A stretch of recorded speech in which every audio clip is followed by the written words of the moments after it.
കഴിഞ്ഞ് കൃത്യം 10 കൊല്ലം കഴിഞ്ഞാണ് കേരളത്തിലെ ആദ്യത്തെ തെരഞ്ഞെടുപ്പ്. 957 ഐക്യ കേരളത്തിലെ ആദ്യത്തെ തെരഞ്ഞെടുപ്പ് നടക്കും. EMSന്റെ നേതൃത്വത്തിലുള്ള ഗവൺമെന്റ് അധികാരത്തിൽ വരും. ആ ഗവൺമെന്റിനെതിരായി വിമോചന സമരം ഉണ്ടാവും. ഇതൊന്നും വിശദീകരണം ആവശ്യമില്ലാത്ത കാര്യങ്ങളാണ്. വിമോചന സമരത്തെക്കുറിച്ച് നാളിതുവരെ നമ്മൾ പറയുന്നത് ജാതിമത സാമുദായിക ശക്തികളെ അണിനിരത്തിക്കൊണ്ട് കോൺഗ്രസ് നേതൃത്വം കൊടുത്ത അപലപനീയമായ ഒരു സമരം എന്നാണ്. അതിനൊരു മറുഭാഗം കൂടിയുണ്ട്. ആ സമരത്തിന് ഏറ്റവും സജീവമായി പിന്തുണ കൊടുത്ത മറ്റൊരു വിഭാഗം അത് RSS ആയി. 57 ഗവൺമെന്റിനെ അട്ടിമറിക്കുന്നതിന് വേണ്ടി ആരംഭിച്ച വിമോചന സമരത്തിന്റെ ഏറ്റവും സജീവമായ പിന്തുണ RSSന്റെ പിന്തുണയായി. ഭാരതീയ ജനസംഘവും RSSും വിമോചന സമരത്തെ സജീവമായി തന്നെ പിന്തുണച്ചു. കേരളത്തിൽ സമരമുഖത്ത് വലതുപക്ഷവും വർഗീയതയും ഭൂരിപക്ഷ വർഗീയതയും പരസ്യമായി കൈകോർത്തത് വിമോചന സമരത്തിന്റെ ഘട്ടത്തിലാണ്. ആ വിമോചന സമരത്തിന്റെ പശ്ചാത്തലത്തിൽ 989 EMS ഗവൺമെന്റിനെ പിരിച്ചുവിടും. ഇന്ദിരാഗാന്ധിയുടെ വാശിയുടെ മുൻപിൽ, പിടിവാശിയുടെ മുൻപിൽ പുത്രിവത്സലനായ പിതാവ് മാത്രമായി നെഹ്റു മാറിയ ഒരു സന്ദർഭത്തിലെന്നാണ് ചില ചരിത്രകാരന്മാർ ചൂണ്ടിക്കാണിക്കുന്നത്. ഭരണഘടനയെ ദുരുപയോഗം ചെയ്ത് ഭൂരിപക്ഷമുള്ള ഗവൺമെന്റിനെ പിരിച്ചുവിട്ടു.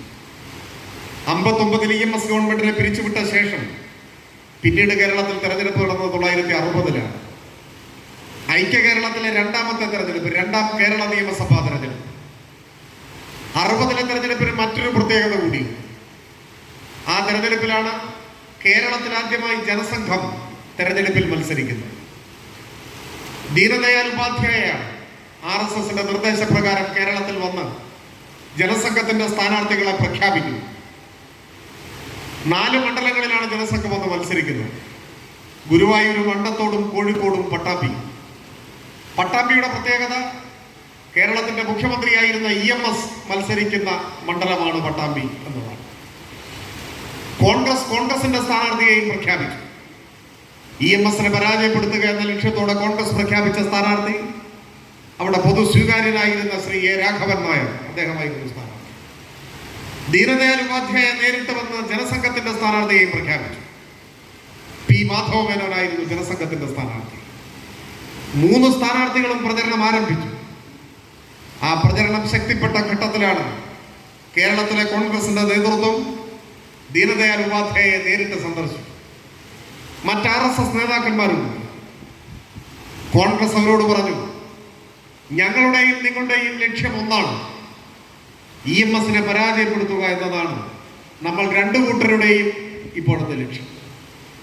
2 പേരുടെയും ലക്ഷ്യം ഒന്നായ സ്ഥിതിക്ക് 2ആയി നമ്മൾ മത്സരിക്കേണ്ട കാര്യമുണ്ടോ? EMSനെതിരെ എന്തുകൊണ്ട് നമുക്കൊരു സംയുക്ത സ്ഥാനാർത്ഥിയെ നിർത്തിക്കൂടാ? ആ നിർദ്ദേശം RSS സ്വീകരിച്ചു. ദീനദയാൽ ഉപാധ്യായ തന്നെ പ്രഖ്യാപിച്ച സ്ഥാനാർത്ഥിയെ പിൻവലിച്ചു, മാധവ മേനോനെ പിൻവലിച്ചു. കോൺഗ്രസിന്റെ സ്ഥാനാർത്ഥി A. രാഘവൻ നായരെ പിന്തുണച്ചു. പരസ്യമായി RSSും കോൺഗ്രസും EMSനെ തോൽപ്പിക്കാനായി കൈകോർത്തു പിടിച്ചു.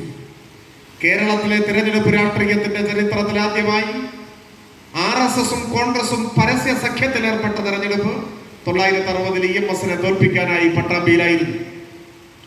പക്ഷെ ജനങ്ങൾ ഈ വർഗീയ വലതുപക്ഷ സഖ്യത്തിനെതിരെ വോട്ട് ചെയ്തു, EMSനെ വിജയിപ്പിച്ചു.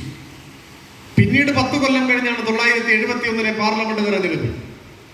ഇന്ത്യൻ പാർലമെന്റിലെ സാധാരണക്കാരന്റെ ശബ്ദം എന്ന് ഒരു വേള അഭിനന്ദന രൂപേണ AKG തന്നെ പറഞ്ഞ, ഒരു തവണ നെഹ്റു തന്നെ പറഞ്ഞ സഖാവ് AKG, പാവങ്ങളുടെ പടത്തലവൻ എന്നറിയപ്പെടുന്ന AKG അന്ന് CPIM സ്ഥാനാർത്ഥിയായി പാലക്കാട് മത്സരിക്കും 71.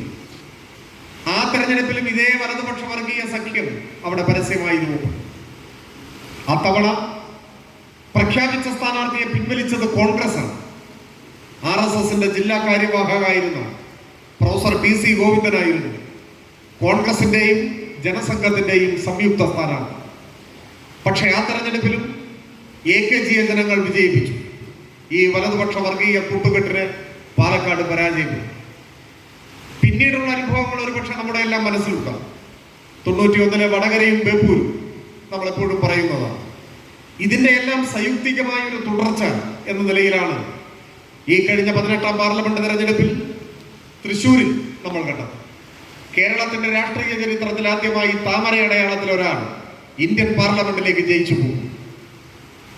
കോൺഗ്രസിന്റെ പിന്തുണയോടെ പറയുമ്പോൾ ഇന്ത്യൻ പാർലമെന്റിലെ പ്രതിപക്ഷത്തിന് നേതൃത്വം കൊടുക്കുന്നത് കോൺഗ്രസ് ആണ്. പക്ഷെ കേരളത്തിൽ അതിവിചിത്രമായ രാഷ്ട്രീയ കൂട്ടുകെട്ടിനാണ് നമ്മൾ സാക്ഷ്യം വഹിച്ചത്. 1,00,000 വോട്ട് കൊടുക്കാമെന്നാണ് കച്ചവടം. കരാർ അതാണ്, 1,00,000 വോട്ട്.